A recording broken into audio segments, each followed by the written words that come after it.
What up, everybody? This is Green Gorilla Channel, and I'm the G with a PhD. And right now, I want to talk about a topic. I want to have a discussion. I want to have a discussion about black male responsibility. Or should I say, more accurately, black male irresponsibility. Trust me, it ain't gonna be what you think.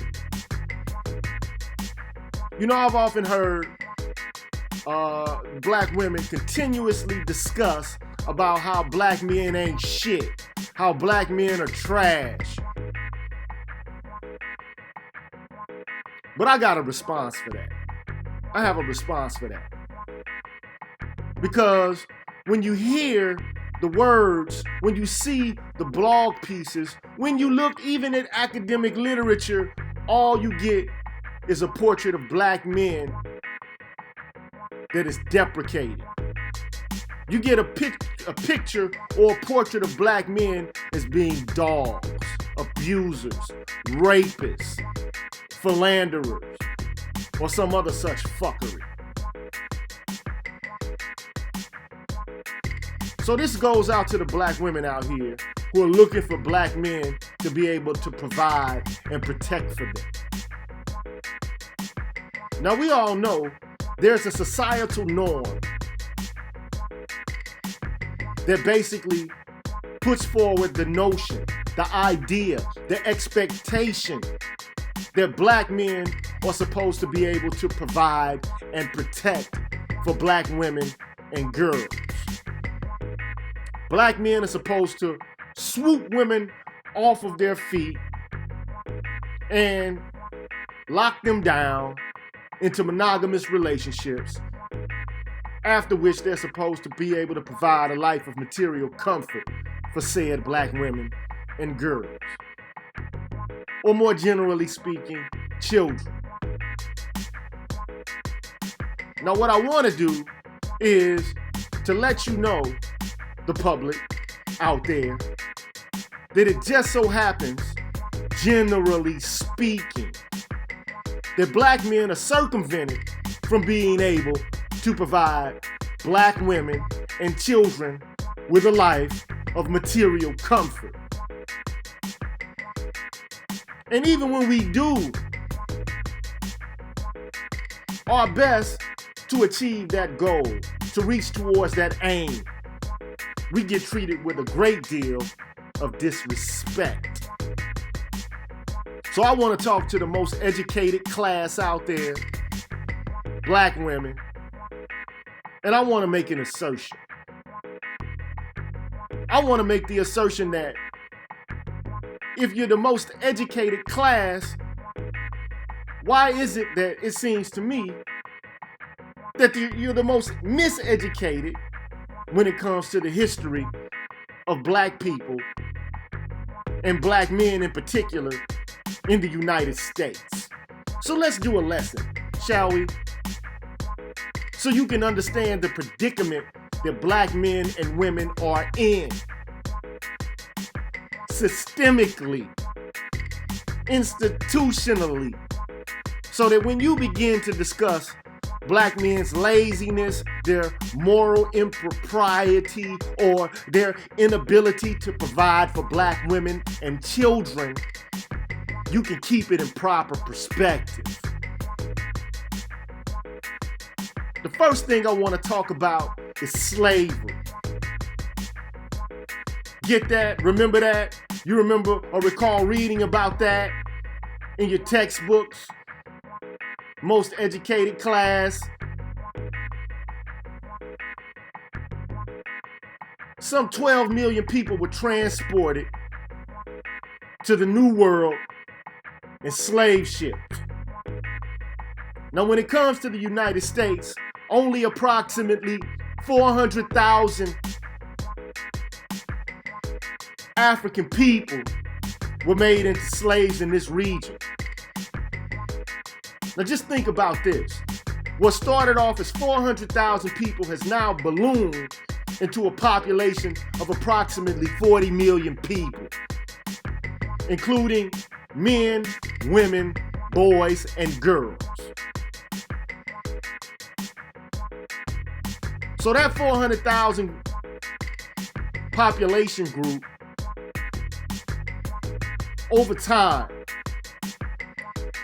both men and women were used as beasts of burden to create large amounts of wealth for an already rich white class of men and women. Now don't get it twisted, because a lot of people do get this twisted. They like to say, or they like to think, that all of the wealth accrued up to a bunch of white patriarchs. But if you look at the historical record, you'll find that not only did black men and black women become the slaves of white men, they were also the slaves of wealthy and very affluent white women.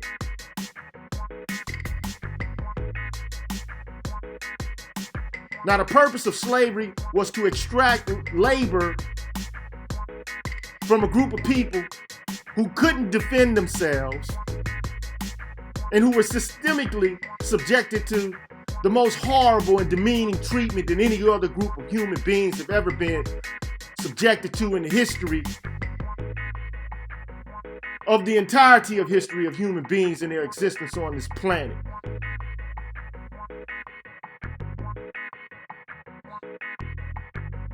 They were raped, men and women. They were beaten, men and women. Now, it's important that you understand this.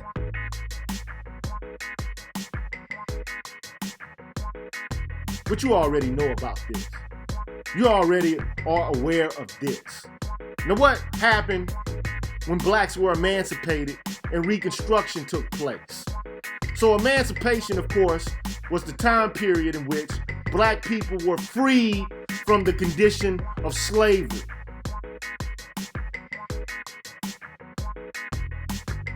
And Reconstruction was a period in which a few black men had begun to hold public offices and to build businesses. But guess what happened? Something called the Great Reconciliation. The North took all of the troops out of the South and let the South resume business as normal. So what was business as normal? Putting black people to work for free.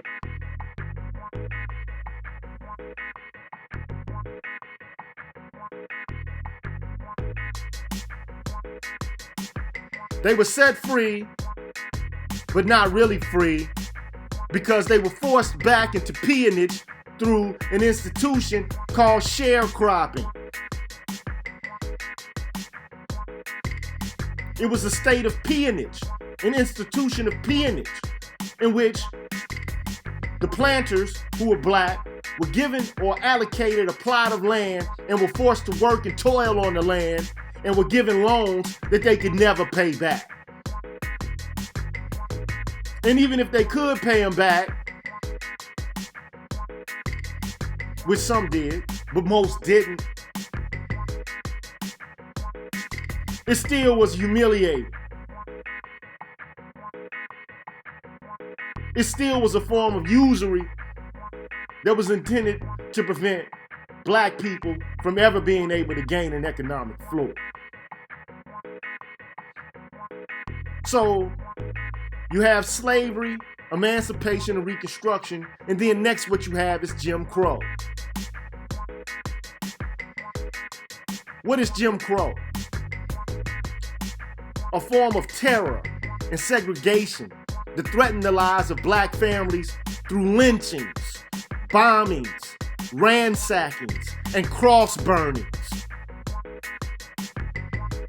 During this era, black men and women owned businesses and created their own parallel institutions alongside that of white people. Because, of course, they couldn't utilized the institutions that white people had created because they were barred from being able to interact with whites on a level of social equality.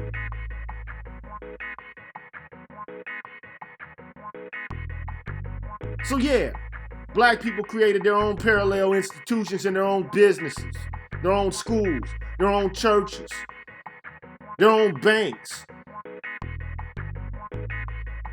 But you know, a funny thing about Jim Crow,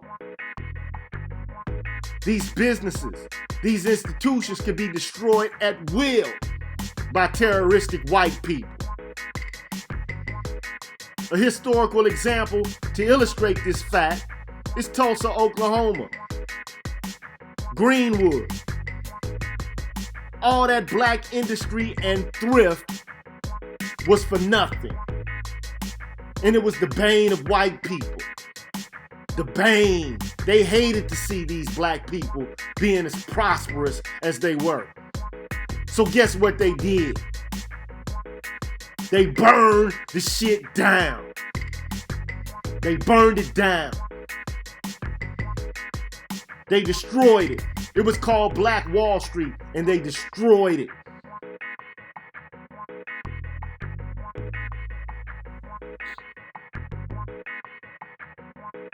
So, then you get the civil rights movement. Tired of the debasement of Jim Crow, black men and women, boys and girls, together.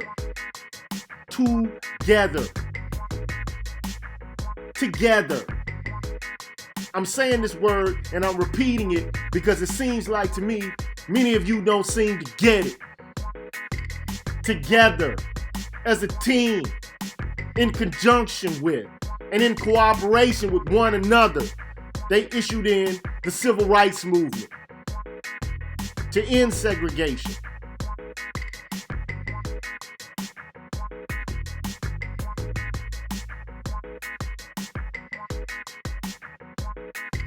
They boycotted, they protested, they marched, and they illustrated to the world that there was something foul and amiss going on in America, the so-called leader of the free world.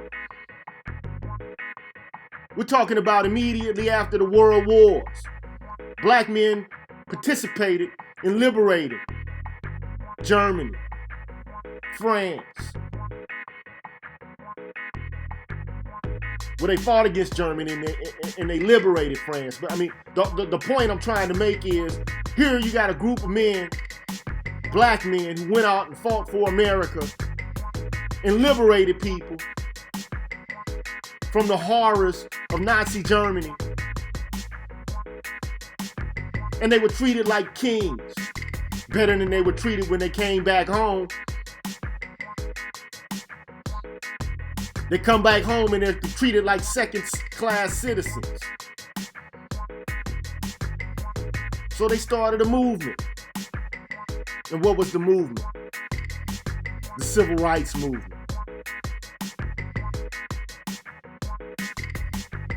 Now during this time, and immediately after the civil rights movement, black people were barred from accumulating wealth as a matter of state and local policy.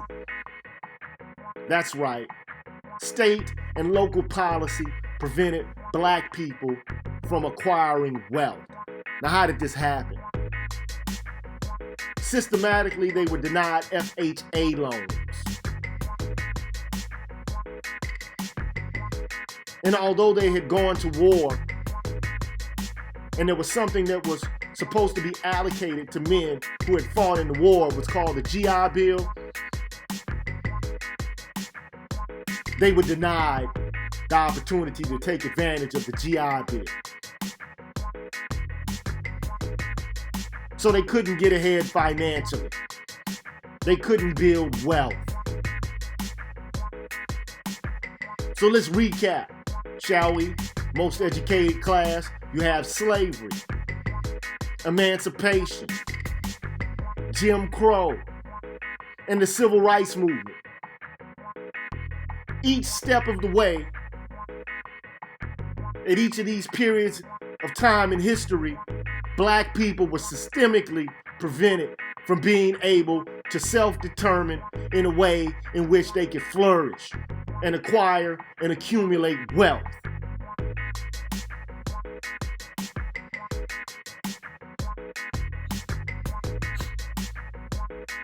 The next stage of history is what some people call the ghettoization phase.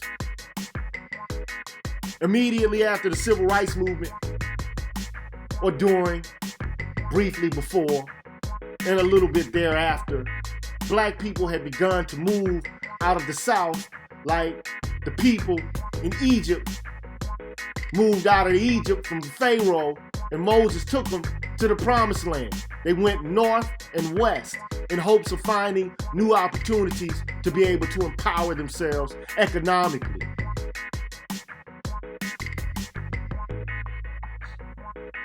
But guess what happened when they got to the promised land? They were corralled like cattle into ghettos. And many of us were offered public housing, but most black women are the ones that took the subsidies. And they could only receive those subsidies initially if they didn't allow a black man to be in the home. Now I want to say something about this because this is where it becomes really important. In the 1940s, the illegitimacy birth rate for black people was 10%. 10%. By the 1980s, the illegitimacy rate for children born out of wedlock reached 50%.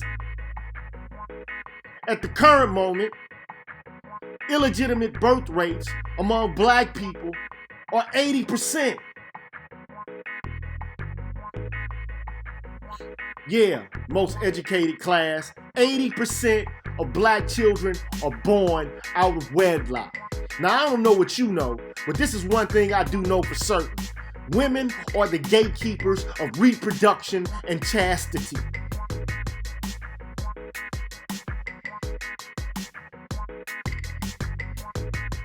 There's nobody forcing black women to have babies out of wedlock.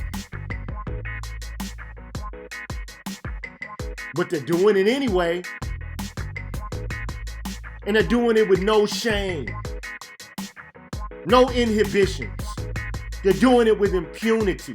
There's no social sanctions for having a baby out of wedlock nowadays. But women are the gatekeepers of reproduction and chastity. If you don't respect yourselves, who the fuck is gonna respect you? Who's gonna respect you?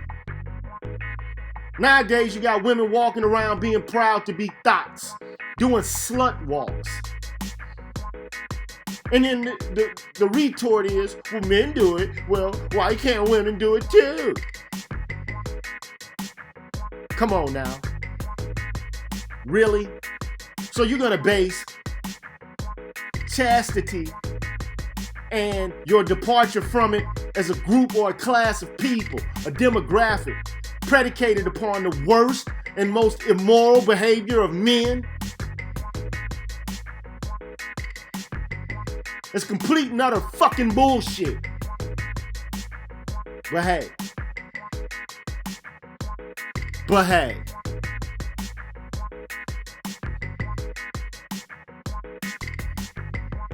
Now I want to say that this is a cultural trend brought into fruition by several factors.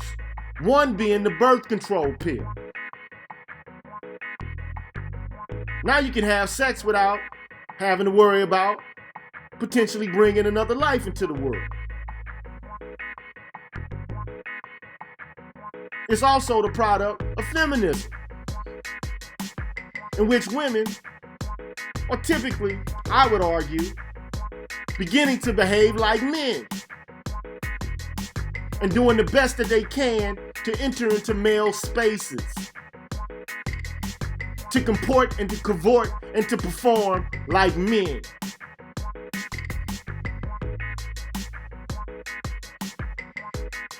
Also, you had, around the 60s, the hippie movement and the free love movement.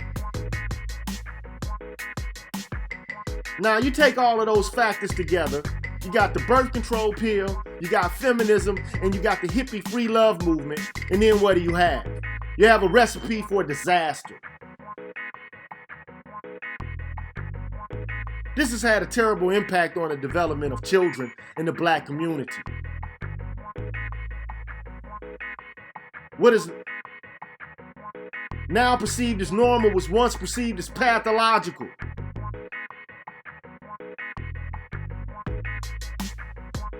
But hey,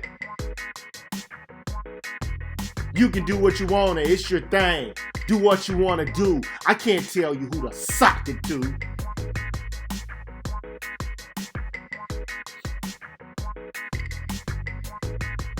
Another period. So you got slavery, emancipation, Jim Crow, the civil rights movement, the ghettoization phase. And one could argue that right now, we're right smack dab into the mass incarceration phase. Now I want to say something about this because although black people don't sell or deal drugs more than white people, black men are arrested more than these other communities. And the areas in which they lived are more heavily policed than in these other communities. Now, some scholars refer to this mass incarceration phase as the new Jim Crow.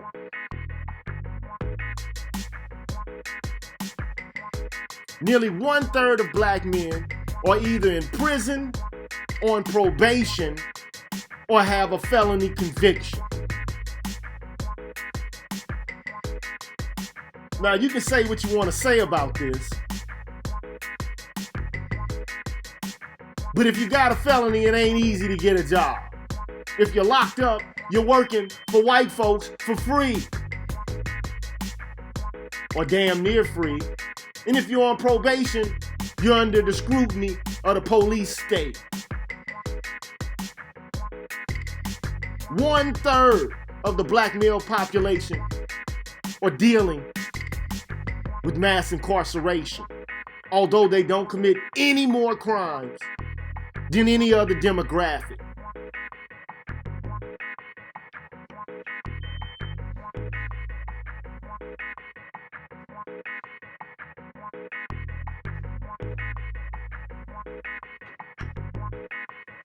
I'm saying this because I want the most educated class to not act so fucking miseducated. They're looking at individual behavior. You ought to be looking at systems. Psychological systems designed to place us in prison. Now, how we gonna get out the present condition?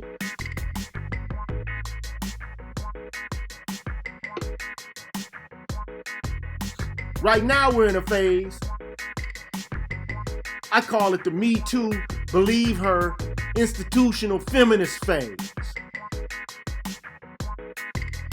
Many black women seem to be doing pretty okay, doing all right. But they can't find a suitable black man who are characterized as rapists, abusers, bums, and philandering dogs. But if you want to know the truth of the matter, black men aren't any more pathological than black women, who are also abusers and rapists.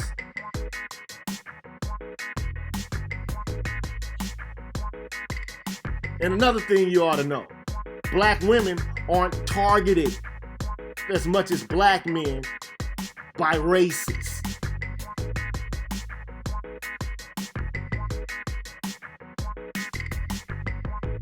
There's a scholar, his name is Jim Sedanius. He calls this the subordinate male target hypothesis. The subordinate male target hypothesis. Jim Sedanius. Go look it up.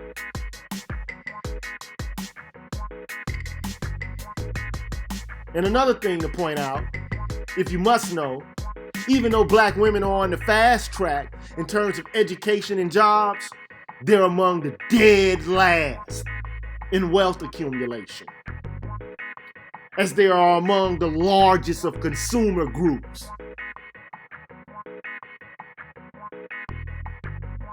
And I say all of this because I want you to be informed about the current predicament of black people and how it might even be possible to get out of it. And we didn't start all this war of the sexes between black people until immediately after the civil rights movement.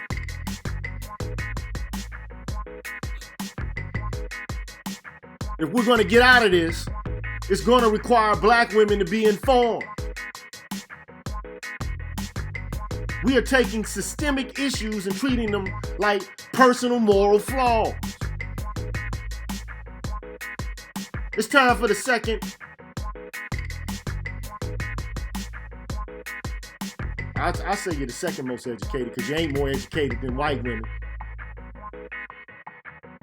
And while you can talk all this shit about white women and feminism, most of them same fucking white women are gonna go home to their husbands. We're talking about the first and the second most wealthy group of people in the United States, and you want to start fucking allying with them.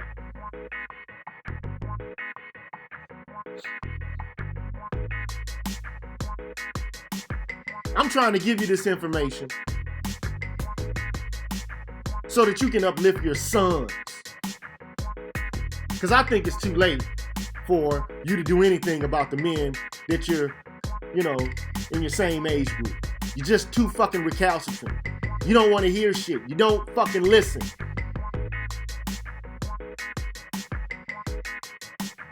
Black women talk a lot of shit about, I don't ever get listened to. Nobody ever listens. But when the fuck do you start using your two ears and stop spewing hatred and venom with your fucking mouth?